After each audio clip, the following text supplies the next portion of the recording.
जीवन आज की क्लास में बात करते हैं वशमक रोग के बारे में।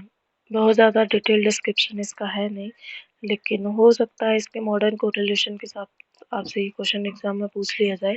तो चलिए बात करते हैं वशमक रोग होता क्यों है। सबसे पहले आप एक चीज़ याद रखिएगा, जैसे कि अगर अग्नि मंद हो गई तो अग्नि मांद्य हो जाएगा, उसी तरीके से अग्नि अगर बढ़ गई तो वशमक हो जाएगा। तो स्पेसिफिक बात ये है यहाँ पे, जैसे अब तक हम पढ़ते आए हैं कि ज़्यादातर रोग अग्नि मांद्य की वजह से होते हैं, लेकिन वशमक रोग है वो कब होता है, जब अग्नि व्यक्ति की तीक्ष्ण हो जाए। तीक्ष्ण से भी तीक्ष्णतर हो जाती है तो रोगी को वशमक रोग हो जाता है। तो अग्नि की विषमता के कारण वशमक रोग उत्पन्न होता है। अगर किसी व्यक्ति में अग्नि विषम है तो उस व्यक्ति को मतलब कारण मेन अग्नि की विषमता रहेगी, ठीक है। लेकिन अगर उसमें भी बात करें विषमता में, चाहे अग्नि मांद्य हो चाहे तीक्ष्ण हो, लेकिन यहाँ पे अग्नि विषमता में अग्नि तीक्ष्ण ही होगी तभी वशमक रोग होगा। तो यह अग्नि की तीक्ष्णता जन्य रोग है, जिसमें रोगी द्वारा ग्रहण किया गया आहार अग्नि की तीक्ष्णता के कारण शीघ्र पच जाता है। जैसे अग्नि उसकी इतनी तीक्ष्ण है, जैसे मान लीजिए अभी उसने मालपुआ खाए, खीर खाई, कुछ भी खिला लो, आधे घंटे में सब साफ, सब पच गया, वापस भूख लग जाएगी। इस तरीके का होता है ये वशमक रोग। तथा रोगी को बार बार भूख लगेगी और वो बहुत ज्यादा खाएगा। तभी तो आपने कई लोगों को देखा होगा, इतना खाते मोटे नहीं होते हैं। तो क्यों? उनकी अग्नि तीक्ष्ण होती है, सब कुछ पचा देती है, ठीक है। तो उनमें कहीं भी आम वाम नहीं बनेगा, फैट नहीं बढ़ेगा, मेद नहीं बढ़ेगा, इस वजह से, ठीक है। तो याद रखना है आपको कि अग्नि की विषमता में भी तीक्ष्ण अग्नि के कारण जो रोग होता है उसको हम वशमक कहते हैं। और इसमें क्या रहता है, रोगी बार बार खाना खाता है, बहुत ज़्यादा खाता है, बार बार उसको भूख लगती है, क्योंकि अग्नि सब कुछ जल्दी से ही सफाचट कर देती है, यानी कि सब कुछ जल्दी से पचा देती है। तथा भोजन ना मिलने पर व्यक्ति कैसा हो जाता है, बेचैन। अब जैसे आपने देखा हो, जैसे भूखा शेर झटपटाता है ना, बिल्कुल उसी तरीके की स्थिति हो जाती है कि अग्नि तो इतनी बड़ी हुई है कि पेट में आग लग रही है, लेकिन खाना नहीं मिल रहा, तो वो क्या हो जाएगा, व्यक्ति खाना नहीं दिया उसको तो वो तबाही मचा देगा, बेचैन हो जाएगा, तथा अधिक मात्रा में भोजन करने पर भी प्रतिदिन दुबला पतला होता जाता है। खूब खाना खा रहा है फिर भी कहते हैं ना, शरीर को नहीं लग रहा है, प्रतिदिन क्षीण होता जाता है। निदान क्या रहेंगे, सारे पित्तवर्धक, क्योंकि पित्त ही अग्नि को बढ़ा सकता है। कभी कफ अग्नि को बढ़ा सकता है, क्या नहीं बढ़ाएगा।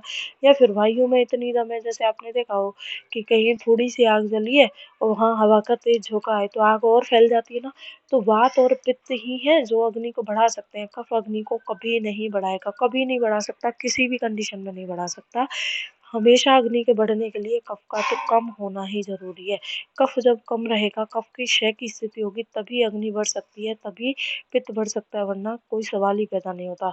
अब कई लोग ये बोले कि वायु भी तो अग्नि को बुझा सकती है, लेकिन आपने देखा होगा ना, कई बार देखा है कि हल्की सी माचिस की तीली थी, उसको हवा का झोंका लगा, फटाफट सब जगह आग फैल गई। क्यों फैली? वायु के कारण फैली। तो वात और पित्त, इसमें एक ही दोष की बात करें तो पित्त जिम्मेदार होता है, लेकिन वायु भी अग्नि को फैलाने के लिए जिम्मेदार रहती है। तो वात और पित्त दोनों के निदान वशमक रोग में आएंगे।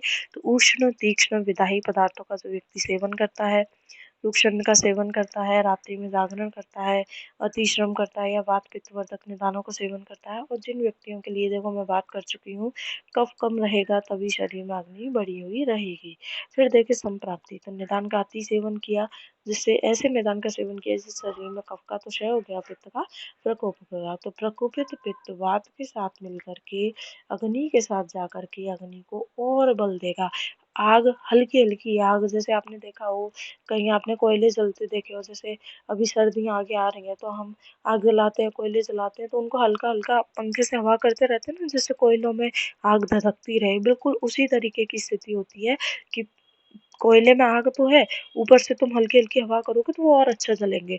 तो प्रकोपित पित्त के साथ वायु जो रहती है अग्नि को और बल देती जाती है, जिससे जठराग्नि बढ़ती जाती है। जो भी खाओगे साथ ही सफाचट यानी कि शीघ्र पाचन हो जाएगा।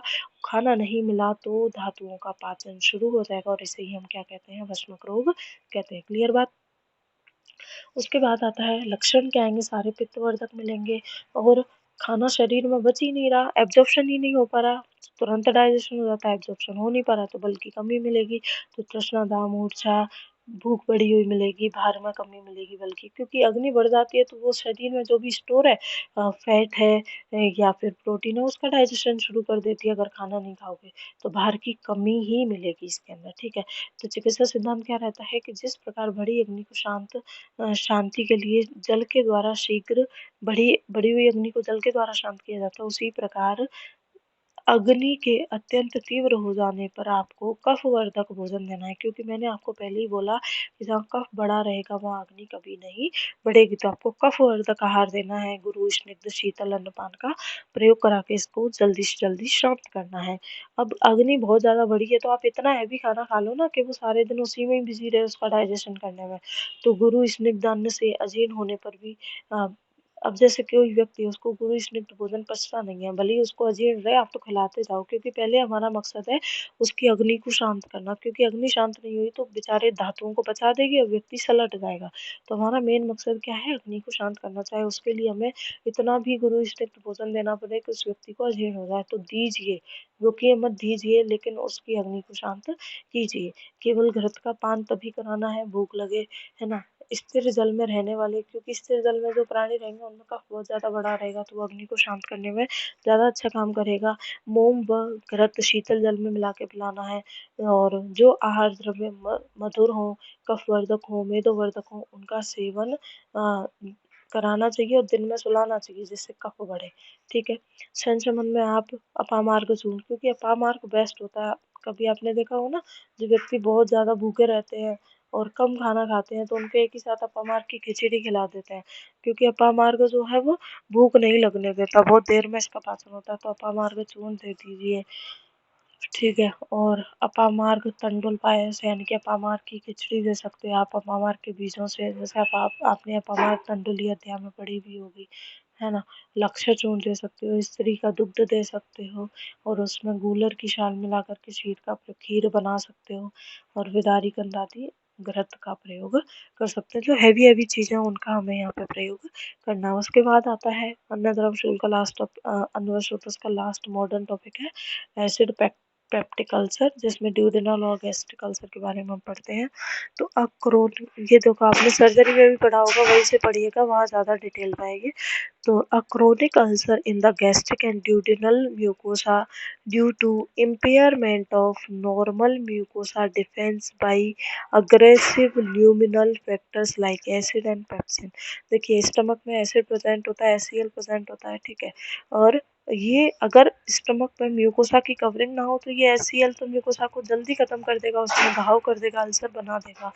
तो अगर स्टमक या ड्यूडेनम में जो उसकी म्यूकोसा को प्रोटेक्ट करने वाले जो फैक्टर हैं, जो उसको डिफेंस करने वाले फैक्टर हैं, अगर उनके अंदर इम्पेयरमेंट हो जाता है, उनकी कमी हो जाएगी तो म्यूकोसा डैमेज हो जाएगी, और डैमेज हो जाएगी तो एसिड हो चाहे पेप्सिन हो कोई भी हो वो म्यूकोसा को डैमेज कर ही देगा, और डैमेज हो जाएगी तो अल्सर का फॉर्मेशन हो जाएगा। The term peptic ulcer refers to an ulcer in lower oesophagus stomach and duodenum. तो पेप्टिक अल्सर की बात की जाए इसका मतलब उसको ulcer lower end of oesophagus में भी हो सकते हैं, स्टमक में भी हो सकते हैं और ड्यूडेनम में भी हो सकते हैं। Acid pepsin and mucosal resistance में क्या होता है, the cause of peptic ulceration is digestion of mucosa bye acid and pepsin of gastric juice. तो अगर गैस्ट्रिक जूस में प्रेजेंट एससीएल एसिड है या पेप्सिन है, इसके द्वारा अगर स्टमक की या ड्यूडेनम की या फिर ईसोफेगस की म्यूकोसा का डाइजेशन हो जाएगा तो वहाँ पे अल्सरेशन हो जाएगा, म्यूकोसा में टीयर हो जाएगा, अल्सरेशन हो जाएगा, जिसके कारण एसिड का सिक्रीशन और ज़्यादा होने लग जाएगा और म्यूकोसल जो मेम्ब्रेन है उसका रेजिस्टेंस कम होता जाएगा, यानी कि डैमेज कंटिन्यू बढ़ता रहेगा। Normal stomach is capable of resistance digestion bye its own secretion. ठीक है। तो क्योंकि यहाँ पे म्यूकोसल लेयर है, म्यूकोसा सिक्रीट होता रहता है, वो म्यूकोसा को प्रोटेक्ट करता रहता है, लेकिन अगर वही फैक्टर चले गए तो म्यूकोसा प्रोटेक्ट नहीं हो पाएगी और वो एचसीएल या पेप्सिन के द्वारा कंटिन्यू डैमेज होती रहेगी। अब कारण क्या होता है, अगर हेलिकोबैक्टीरिया बहुत ज़्यादा कॉमन कॉज है पेप्टिक अल्सर का, जिनको हेलिकोबैक्टर पाइलोरी बैक्टीरिया का इन्फेक्शन हो, या जो इन्फ्लामेटरी जो ड्रग्स है उनका नॉन स्टेरॉयडल इन्फ्लामेटरी जो ड्रग्स है उनका यूज़ करते हैं, उनके अंदर जो क्रोनिक स्मोकर है या हेरिडिटी की वजह से भी रहेगा। सिम्टम क्या रहते हैं, जिनको पेप्टिक अल्सर होंगे उनकी कंटिन्यू एपिगैस्ट्रिक पेन बना रहेगा, भूखे नहीं रह सकते ये लोग, हंगर पेन होगा, क्योंकि भूखे रहते ही एसिड बढ़ेगा, वो पेन और ज़्यादा करेगा। तो हमें एसिड को बिजी रखना है खाने के डाइजेशन में। तो pain when stomach is empty, रात में पेट खाली हो जाता है इसीलिए रात में पेन ज़्यादा होता है, भूख नहीं लगती है। पेन रिलीफ बाई जैसे कोई हैवी चीज़ ले ली जाए, ठंडा पानी पी लिया जो एसिड को शांत कर सकता है, दूध पी लिया, खाना खा लिया, उससे पेन में आराम मिलेगा। मैनेजमेंट में आपको पेशेंट को एंटासिड देने हैं जिसमें एस2 ब्लॉकर्स का ओमेप्राजोल, रेंटिनिन का यूज़ कर सकते हैं। स्पाइसी मसालेदार खाना बिल्कुल नहीं खाना है, कोल्ड ड्रिंक बिल्कुल नहीं पीनी है, चाय बिल्कुल नहीं पीनी है। चाय क्या करती है, मुकोसा को डैमेज करती है। कॉफ़ी में कैफ़ीन होता है, बिल्कुल यूज़ नहीं करना है। स्ट्रेस बिल्कुल नहीं लेना है क्योंकि स्ट्रेस आपने लिया तो मैंने आपको पहले ही बोला है कि मानसिक निदान का सेवन करेंगे तो अंडरवेस्टोसिस पे तो फ़र्क पड़ेगा ही पड़ेगा, ठीक है? और एस्पिरिन, एनएसएआइडी है, इनको अवॉइड करना है और रेगुलर बेसिस पे एक्सरसाइज पेशेंट को करनी है। तो ये यहाँ पे इतना आपसे यहाँ से नहीं आएगा, इसका क्वेश्चन वहाँ पूछा जाता है सर्जरी में। तो जो स्टूडेंट सर्जरी क्लास लेते हैं उन्होंने तो पढ़ ही लिया होगा, बाकी भी इसको सर्जरी वाले टॉपिक से ही कवर कीजिए, यहाँ पे ये इम्पोर्टेंट नहीं है, ठीक है ना? तो नेक्स्ट क्लास में हम शुरू करेंगे हमारा वात व्याधि टॉपिक।